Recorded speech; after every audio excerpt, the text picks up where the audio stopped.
26 जानेवारी 2026 प्रजासत्ताक दिनाच्या या ऐतिहासिक आणि उत्साहपूर्ण दिवशी देशभरात तिरंगा फडकावला जात असतानाच एका पोलीस ठाण्यात अतिशय दुःखद आणि हृदयद्रावक घटना घडली आहे। सोलापूर शहरातील प्रतापनगर तांडा येथील रहिवासी उमरगा येथे police sub inspector PSI Mohan Bhim Jadhav वय वर्ष 55 हे कर्तव्यावर असताना झेंडावंदनाच्या कार्यक्रमादरम्यान अचानक हृदयविकाराचा तीव्र झटका येऊन खाली कोसळले।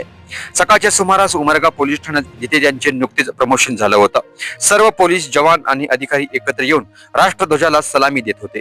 याच वेळी जाधव साहेबांना जोरदार छातीत दुखापत झाली आणि ते जमिनीवर पडले। सहकार्याने तात्काळ त्यांना उचलून मदत करण्याचा प्रयत्न केला, रुग्णालयात नेण्याची व्यवस्था केली, पण दुर्दैवाने उपचारापूर्वी त्यांचा मृत्यू झालाय। नुकतेच 2-3 महिन्यापूर्वी उमरगा येथे पदोन्नती मिळालेल्या या समर्पित अधिकाऱ्याने देशसेवेत असतानाच आपले प्राण पणाला लावले आहे। प्रजासत्ताक दिनाच्या या पवित्र क्षणी एका कर्तव्यनिष्ठ पोलीस अधिकाऱ्याचे असं निधन होणं हे संपूर्ण पोलीस दल आणि स्थानिक समाजासाठी मोठा धक्का मानला जातोय। प्रतापनगर तांडा, उमरगा आणि परिसरातील नागरिकांमध्ये या घटनेची हळहळ व्यक्त होत आहे। अनेकांनी सोशल मीडियावर आणि स्थानिक पातळीवर शोक व्यक्त केलाय।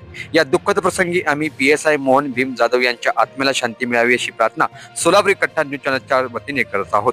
त्यांच्या पत्नी, मुला